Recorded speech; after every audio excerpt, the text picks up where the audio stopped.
At the end of Oxenfree II Lost Signals, Riley has to choose who will give up their future to finally lock away the Sunken for good. And the choice seems pretty promising. Go into the time stream and be able to remain forever in a moment in time of their choosing.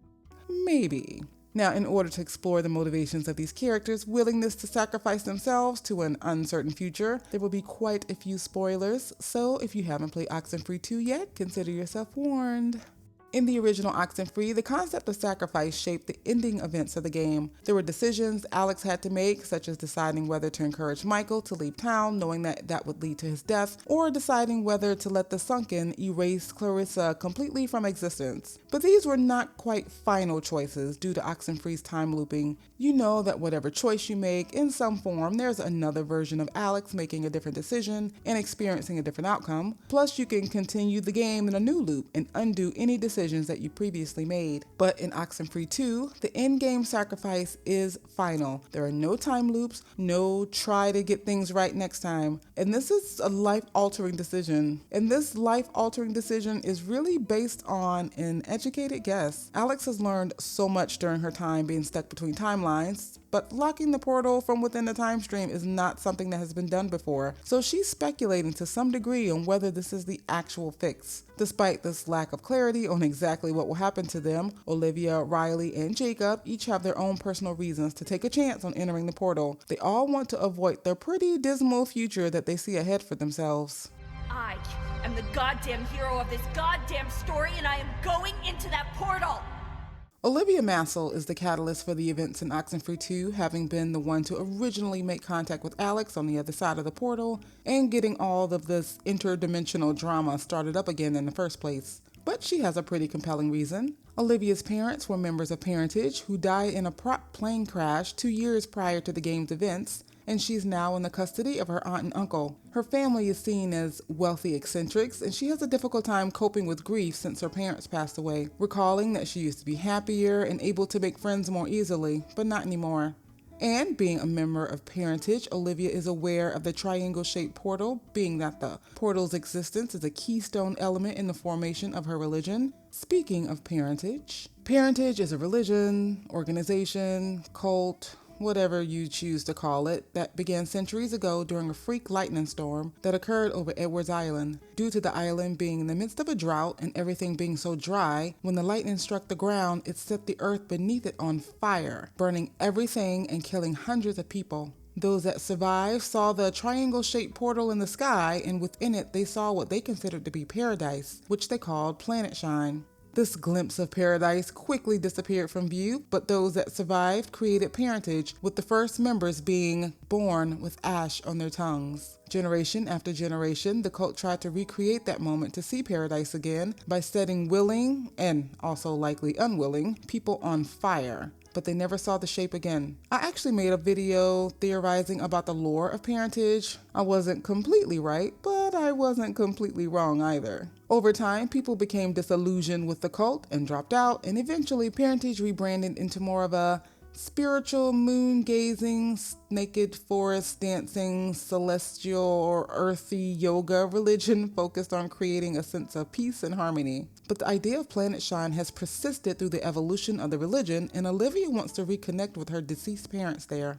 To achieve her goal, Olivia gets help from her friends Violet and Charlie to open a portal where she makes contact with Alex. This version of Alex is stuck in a time loop on Edwards Island along with her friends just moments before Alex tuned into the signal. Sensing Olivia's determination, Alex offers to switch existences where Alex would take over Olivia's body and allow Olivia to go to the other side of the portal. Violet and Charlie have also agreed to be part of building the transmitter and following Olivia's plan, even though they don't really believe in everything that Olivia has told them. Violet's going along with all of this because she's really unhappy living with her mother, and she wished she lived with her father after their divorce. Charlie's involvement is a combination of his crush on Olivia as well as feeling unwanted by his parents. He was born 13 years after his older sibling, and his parents had no desire to have any more children. Jacob says that the whole town knows he is a quote-unquote mistake, and Charlie likely has felt this negative energy from his parents as well. Having her friends on board would allow for Jonah, Clarissa, Ren, and Nona to have new bodies as well, although even with the addition of Jacob, whose body Alex talks through later in the game, there still would not be enough physical forms to bring everybody back, so I don't really know what the plan was after that. And things seem to be working, as it appears that Olivia has been in contact with her parents in some form, possibly in Planet Shine, or perhaps it's a memory. Her parents are named Cyan and Marigold, and her name is a derivative of olive, which are all three colors held sacred by parentage and are representations of life reborn from death. What once was red was now cyan, marigold, olive. When Alex changed her mind about switching places with Olivia, Olivia became angry with her, and this was a perfect opportunity for the Sunken, those from the USS Kanaloa, to use the gate that Alex left partially open to speak with Olivia without Alex's knowledge, and they promised to make the trade that Alex backed out on. Instead of a peaceful swap of bodies, the Sunken have been getting stronger, opening up portals all around Kamina so that all 97 members from the Sunken submarine could cross over and take over any body by force. Very likely destroying the fabric of existence in the process, but, well, by this point they have seen the beginning and end of time so many times they have lost empathy for humanity and want out of what must seem like torture for them. I know they are the villains of the story, but if you think about what it must be like for them at this point, I kinda get it. I mean, they do have to be stopped, but I see their point. What do you guys think? Is this one of those the villain has a point type things, or are you currently questioning my moral compass?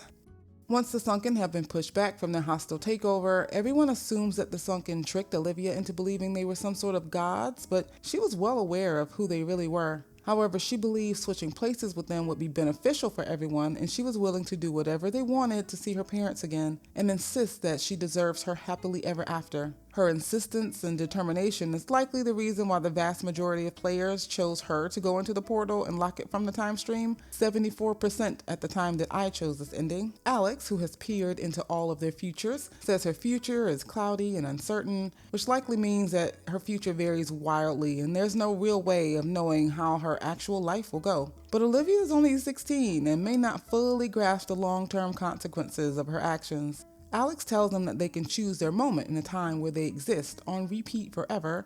Olivia is driven by grief and desperation because with the combination of the blue moon and Saturn's moon Janus being in alignment, she knows that she may not get another chance at this for 10 or 20 years. But Alex also expresses uncertainty about the outcome, admitting that she thinks that their efforts have worked so far, and after everything is over, she admits that she really doesn't know how these things work. Olivia doesn't fully know if she will actually be with her parents when she enters the time stream. She doesn't even know if she will be aware of the time loop. I mean, can you imagine reliving the exact same day, the same moment forever? She hasn't even given thought to the possibility that she could actually heal emotionally in the real world, which is evidenced on the tape recorder if Riley befriends her. She does have a chance at a future for herself, but in this moment, going into the portal feels like no risk, all reward.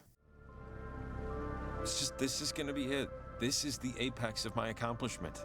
Jacob Summers was actually my very last pick to go into the portal, and judging by the fact that only 2% of players sent him in at the time that I played this, it's safe to say that most people, like me, felt one of two ways. Either A, Jacob felt so much like a side character that the thought of sending him into the portal felt like an absolutely ridiculous choice, or B, they loved Jacob so much and his witty banter and his good guy nature that sending him inside just felt wrong. I initially believed there was nothing in Jacob's story that would even make him a worthy fit for being trapped in time forever, but in subsequent playthroughs of the game, the more Jacob started to seem like a pretty darn good option.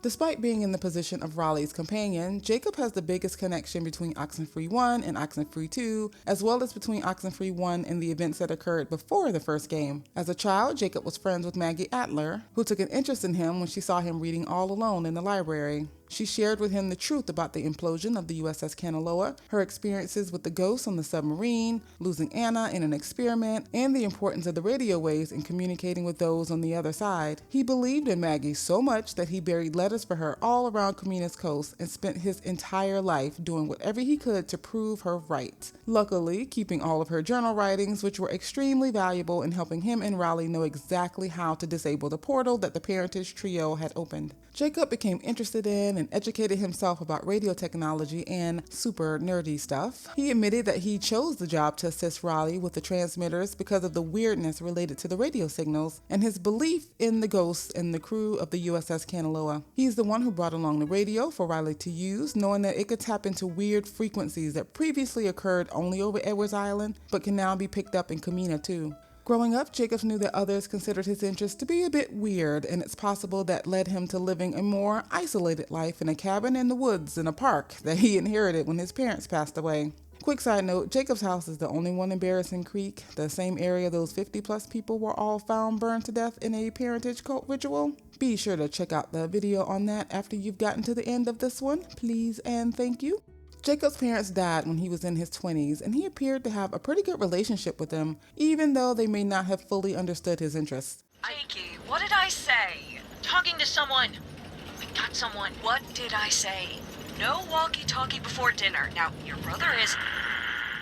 He referred to his twin brother Pete as his older brother, which may be just because maybe Pete was the twin that was born first, but also it may be suggestive of Jacob feeling as though he has not grown in his life as much as his brother has, who moved out to New York and has a family now. Jacob has very limited contact with Pete and believes that his brother feels badly for him and the way his life turned out, making Jacob feel even worse about himself. Despite having significant knowledge of various topics such as radio waves, the history of the town, philosophy, religion, geography, and a bunch of other things, Jacob is incredibly insecure. He knew he needed to climb it. He knew he could climb it.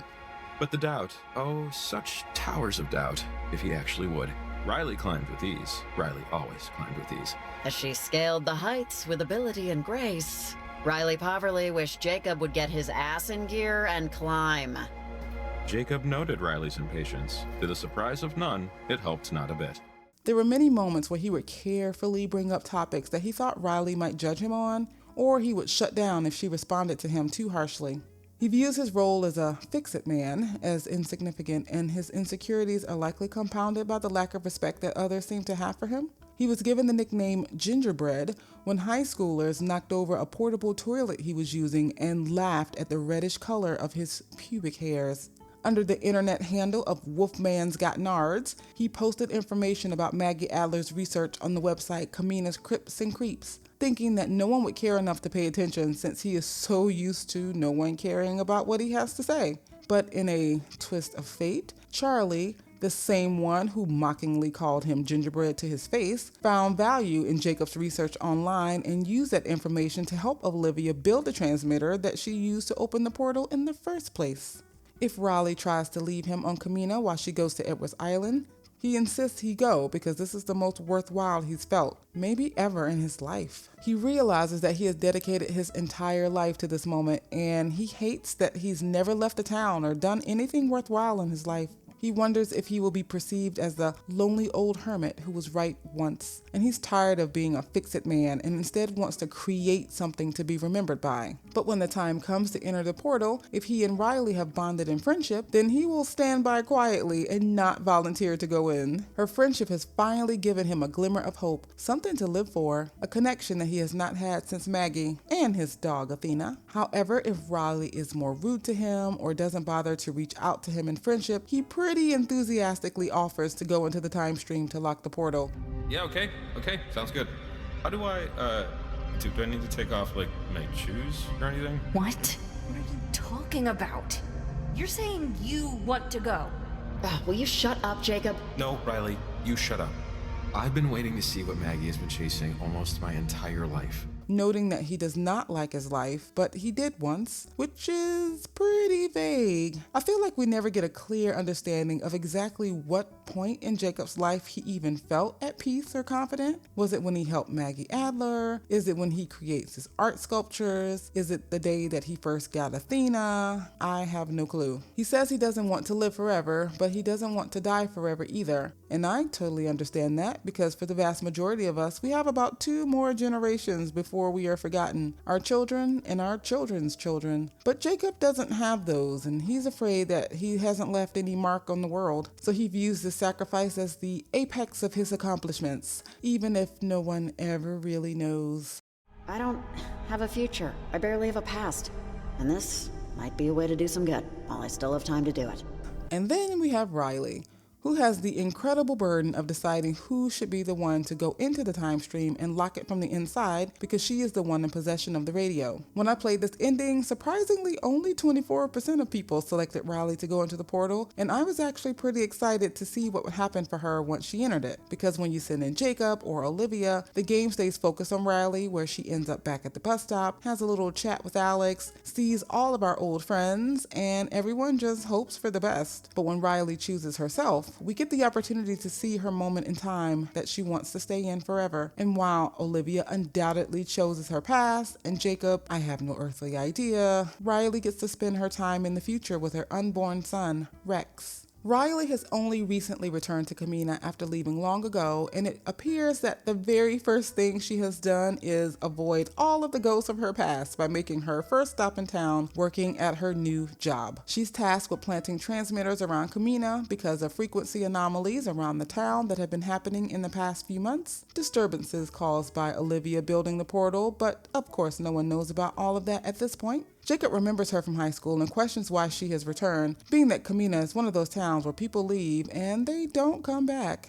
We learn from Riley that she has a distant relationship with her father, but she wants to be around more during his late stage in life. When one of the ghosts tries to get her lost in the caves, a version of her father from her childhood comes to her aid. She relives the emotional pain and anger due to her mother being incapable of loving her, and a young Riley still craving a relationship with her mother. She's never had an opportunity to meet her mom because her mom left when she was just a baby, and she's only seen her through pictures and believes that she sees the face of her mother in reflections and other places, once leaving school on picture day when she thought she saw her mother in a car in the school parking lot. Riley's feelings of abandonment likely contributed to the anger she felt as a child, and all of the fights she got into trying to punch every problem. Her father gives her a penny in an effort to give her something to hold on to ground herself, because just like electricity, her anger needed somewhere to go. They both joined the military. He joined the Air Force and she joined the Army. But she didn't stay in service long, and she believes this makes her a disappointment in her father's eyes, but honestly, I didn't get that impression. Jacob tries to bring up to her that her father has said he's proud of her, but she dismisses this, and even in her memories of her father, he appears to be quite understanding of who she is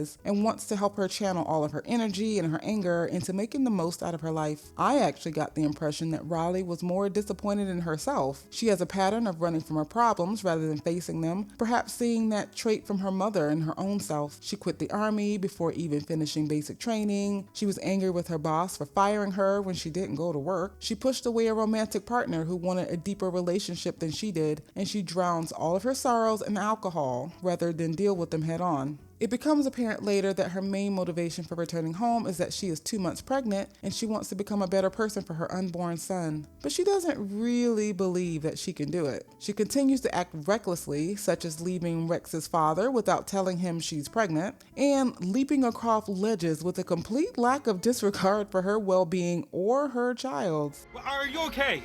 Please say something. Riley! I'm dead. Or maybe I just wish I was dead.